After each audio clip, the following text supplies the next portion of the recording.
ስለዚህ እሸቱ መለሰ ልክ አይደለህም፣ ይቅርታ መጠየቅ መቻል አለብህ። ማንም ያሸማቀቀው ነው ወንድም አትብል። በዚህ የሚመጣል ሰብስክራይብ፣ በዚህ የሚመጣል ላይክ፣ በዚህ ነገሮች ሁሉ በቃ በዚህ ጉዳይ ላይ ይቅርታ መጠየቅ አለብህ። አንተም ቲክታክ ላይ የመጣው ለገንዘብ ነው፣ ዩቲዩብ ላይ የሚወረድከውም ለገንዘብ ነው።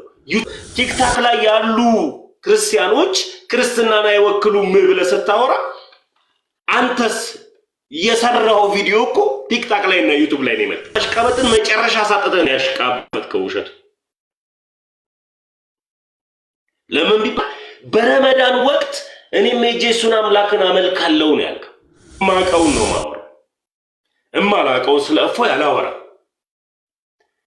ስለ ቅዱስ ቁርአን አላውቅም። የሚያውቁ ሰዎችን ግን ጠይቃለሁ። ለምን ቢባል እኔ ሲጀምር እስልምና ጤነኛና ትክክለኛ ሃይማኖት ነው ብዬ ስለማላስብ ስለማላውቅ ማለት ትክክለኛው ሃይማኖትና ትክክለኛው እውነት አለ ብዬ ማስበው ክርስትና ነው። ከክርስትና ውስጥ ደግሞ ብዙዎቹ በክርስትና ውስጥ አለን የሚሉ ሃይማኖቶች ሁሉ አሉ። ብዙ ማለት ነው። ብዙ ክርስትና አለ። ከክርስትና ውስጥ ግን ትክክለኛውና እውነተኛው ቀጥተኛው ፊተኛም ኋለኛው የማይሻር የማይናድ ትክክለኛው ሃይማኖት ምንድነው ከተባለ ኦርቶዶክስ በቃ። ስለዚህ ነው ኦርቶዶክስ ውስጥ ነው ያለሁት። ኦርቶዶክስ ውስጥ ነው ያለሁት። ኦርቶዶክስ ውስጥ ያለውን እውነት ይዤ ኦርቶዶክሳዊ የሆነውን ግን ወንድሜን ግን እኔ በምሰጠው ሐሳብ አላሸማቀቀው። እኔ በምሰጠው ሐሳብ እኔ ልክ ነኝ በምለው ሐሳብ ኦርቶዶክሳዊ ወንድሜን አላሸማቀቀው። ለምንድን ነው ባላሸማቀቀው? እሱ እፎይ በተሰጠው መክሊት ሲያስተምር ነበር። ከአንድ ዓመት በፊት ብዙዎች እስላሞች ይሳደቡ ነበር ቤተክርስቲያን። ከገድላት ላይ እያነሱ ከድርሳናቱ ላይ እያነሱ መጽሐፍ ቅዱስን እንደ ፊክሽን ስለሚያነቡ እስላሞች እንደፈለጉ እየተረጎሙ ቤተክርስቲያንን ይሰድቡ ነበር። መጣ የነሱን ሐዲስ አነበበ፣ መጣ መሐመድ ምን እንደሆነ ነገራቸው። መሐመድ ማን እንደሆነ አስረዳቸው ማለት ነው። መሐመድ ምንና ማን እንደሆነ መሐመድን የሚከተል ሁሉ ሃይማኖት አለኝ ብሎ እንዲሸሽ ነው እንጂ የሚያደርገው ሃይማኖት አለኝ ብሎ እንዲጸና አያደርግም። ማን ሲባል እፎይ ከመጣ በኋላ ያስተማራቸው ትምህርቶች ማለት ነው። አንዲትን አባባልህን ሰምቻለሁ እሸቱ መለሰ። ምንድን ነው ያልከው? እኔ ሳገባ ከሃይስኩል ጀምሮ አብረን የነበርን በኮሮና ወቅት አብረን የነበርን አንድ ኢብራሂም የሚባል ጓደኛ አለኝ። እሱ አንደኛ ሚዜ ነው። ልክ የነሱ ረመዳን ሲደርስ እናከብራለን። አከብራለሁ፣ አብሬያቸው መብት ነው። አንድ ሰው የአንድን ሃይማኖት ተከባብሮ የመኖር ግዴታ መብታችንም እና አከብርለታለሁ። ልክ የሱ ረመዳን በዓል ሲደርስ አብሬው ምን እላለሁ? አመልክለታለሁ አልከኝ። እኔ ማመልከው አላህ የለኝም። አየህ፣ እዚህ ጋር ነው ስህተት እሸቱ መለሰ። እኛ ክርስቲያኖች የምናመልከው አላህ የለንም። አላህ ለኔ ጣዖት ነው በሚባል አላህ ማለት ለኔ የአምላክ ስም ነው ብዬ ስለማላስብ አላህ የሚባል አላውቅም። እግዚአብሔር የሚባልን ግን አውቃለሁ። ስለዚህ አላህ ምንድነው ካልከኝ ጣዖት ነው ለኔ። እኔ ትክክለኛው አምላክ ማን ነው ካልከኝ እግዚአብሔር ነው። ስለዚህ እኔ በረመዳን ቀን እነሱ የሚያመልኩትን አላህ ትክክለኛ አላህ ነው ብዬ ወይም ትክክለኛው አምላክ ነው ብዬ ስለማልቀበል ስለማላስብ አላህን አላከብርም። አንተ ደግሞ ታከብራለህ። ሁለተኛው ደግሞ ሚዜህ ደግሞ ፕሮቴስታንት ነው። ከፕሮቴስታንቱ ጋር ተከባብረን ተስማምተን ነው የምንኖረው። እኔ የፕሮቴስታንቱ ኢየሱስና የኦርቶዶክሱ ኢየሱስ ልክ ነው ብዬ አላስብም። ለሚባል ፕሮቴስታንቱ ጋር ያለው ኢየሱስ ስሙን ይዘውታል፣ ክርስትናውን ይዘውታል፣ ግን አልኖሩትም፣ አያውቁትም። ትክክለኛው ኢየሱስ ፍጹም ሰው ፍጹም አምላክ የሆነ ከድንግል ማርያም የተወለደ ለአንዴና ለመጨረሻ ጊዜ ደሙን ያፈሰሰ ከአብ ጋር ያስታረቀን አምላክ ነው። ያ ኢየሱስ ሁሌ በአብ ቀኝ እየሄደ እባክህ ተመስገንን ይቅር በለው እባክህ ማረው እያለ የሚለማመጥና የሚለምን ኢየሱስ አይደለም። አሁን እኔ የማመልከው ኢየሱስ። ስለዚህ ፕሮቴስታንቶች የሚያመልኩትን ኢየሱስንና እኔ ማመልከው ኢየሱስ ይለያያል ማለት ነው። ኦርቶዶክስ ጋር ያለው ኢየሱስና ፕሮቴስታንት ጋር ያለው ኢየሱስ ይለያያል። ስሙን ግን ይዘውታል። ኢየሱስ ጌታ ነው ይሉታል። አዎ ኢየሱስ ጌታ ነው። መጽሐፍ ቅዱስም የኢየሱስ ክርስቶስን ጌትነት ይናገራል። ኢየሱስ ክርስቶስ ጌታ ነው ስንል ግን ምን ማለት ነው?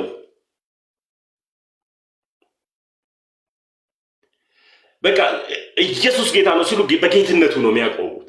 ከዚህ ጋር በተያያዘ ፕሮቴስታንትና ኦርቶዶክስ አንድ አይደለም።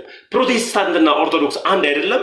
የፕሮቴስታንቱን ኢየሱስ አላመልክም፣ የፕሮቴስታንቱንም ደግሞ የሚጠሩትን ይሄ ሻባራ ጃላቡራ ምናምን የሚሉትንም ልሳን የመንፈስ ቅዱስ ስጦታ ነው ብዬ አልቀበል። እኛ ጋር ያለው አምላክ ስርዓት ያለው አምላክ። ከዚህ ጋር በተያያዘ ደግሞ እስልምና ላይ ያለው አላህ እግዚአብሔር አይደለም።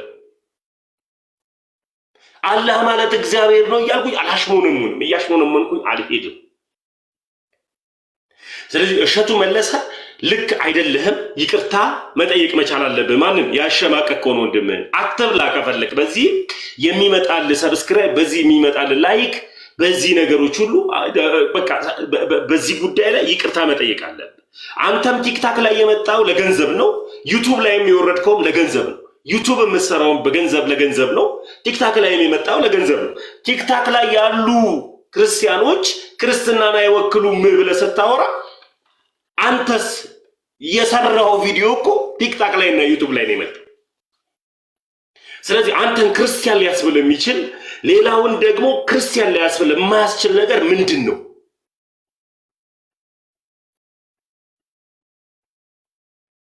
ምንድን ነው? ይህንን አስረዳን እሸቱ መለሰ። አንተ ይቅርታ ማትጠይቅበትን ነገር አስረዳን። በጣም ነው ይቅርታ መጠየቅ ያለብህ። እስላምንና ኦርቶዶክስን አብሮ ለማካሄድ ይሄ አንድ ዘፈን አለ፣ የቴዲ አፍሮ ዘፈን። አንቺም በሃይማኖትሽ እኔም በሃይማኖቴ ምናምን አብረን እንኑር አይጠበኝም ቤቴ ምናምን የሚል ዘፈን አለ። አንቺም በሃይማኖቴ እኔም በሃይማኖቴ ነው። ትክክል አይደለም። ክርስትና ላይ ስንኖር የሌላውን ሃይማኖት ምን እንላለን? እናከብራለን፣ አክብረን እንቀጥላለን። ማክበር ግዴታችን ነው። በዚህች ሉዓላዊት ሀገር ላይ ስንኖር፣ በዚህች በኢትዮጵያ ሀገር ላይ ስንኖር እስላም ከክርስቲያኑ ጋር ተከባብሮ ነው የሚኖር። ግን እስላምን አጽድቄ የኔንም ሃይማኖትን አጽድቄ ወልመካለው ሁለቱንም ላጸድቅ አልችልም። የሆነ ልክ የሆነ አንድ ሃይማኖትን ሊይዝ ይገባል። እሱም ልክ የሆነው አንዱ ሃይማኖት እኔ ያለሁበት ክርስትና ሃይማኖቴ። ስለዚህ እስልምና ትክክለኛና ቀጥተኛ ሃይማኖት፣ እውነተኛ ሃይማኖት አይደለም ማለት ነው።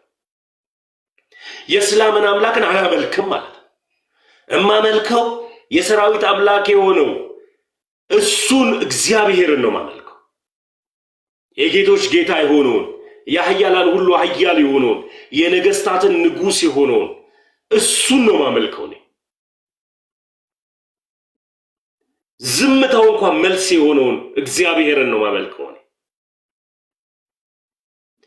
አላህን አላመልከውም ነው። ስለዚህ አላህም ይመቸኛል ኢየሱስም ይመቸኛል የሚል አባባል ነው አያስፈልግም።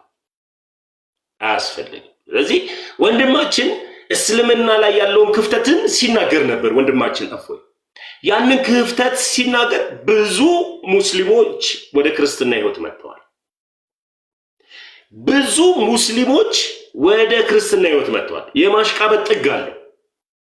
አንተ ደግሞ የማሽቃበጥን መጨረሻ ሳጥተህ ነው ያሽቃበጥከው። ውሸቱ ለምን ቢባል በረመዳን ወቅት እኔም ሄጄ እሱን አምላክን አመልካለሁ ነው ያልከው።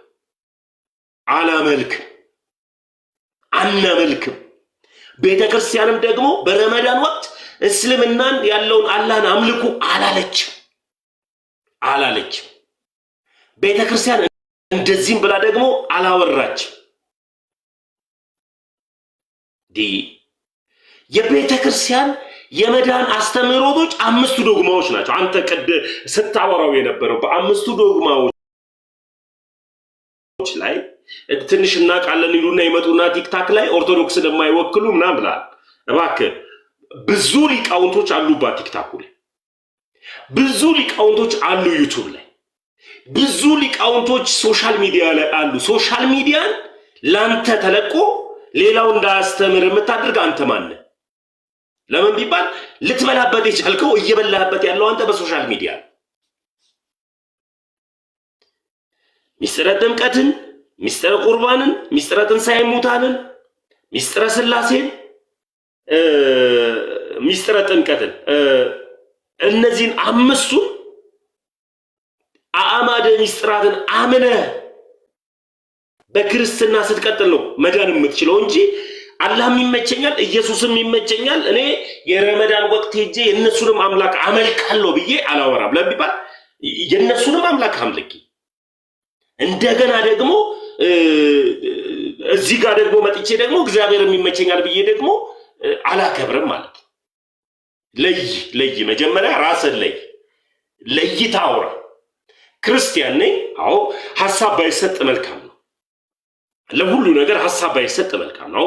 ዝም ማለት ይቻላል። እኔ አሁን ዝም ማለለው ለምንድን ነው ካልከኝ ወንድማችን እፎይ በዚህ ፕላትፎርም ላይ ወንጌል ይሰራል። እስልምና ላይ በደንብ አድርጎ ነው የሚሰራው። ብዙ ሰዎች ይከታተሉታል። ብዙ ለእስላሞች መልስ የሚመልስ ወንድማችን ነው። ብዙ ለእስላሞች መልስ የሚመልስ ወንድማችን ነው። እኛም ደግሞ ታች ላይ ቁጭ ብለን ከሱ ጋር እንማራለን። ሌሎች ደግሞ ፕሮቴስታንት ላይ የሚሰሩ አሉ። ከነሱ ጋር ደግሞ እኔ ደግሞ አብሬያቸው እሰራለሁ ስለ ፕሮቴስታንት ስለማውቅ። ይህ ማለት ግን ፕሮቴስታንትን ሙሉ ለሙሉ መልሳለሁ ማለት ግን አይደለም። ከኔ በተሻሉ ደግሞ ወንድሞች ደግሞ መጽሐፍ ቅዱስ ላይ እውቀት ያላቸው እነሱ ደግሞ ያስተምራሉ። እኔ ደግሞ ቁጭ ቤታችን ላይ እማራለሁ።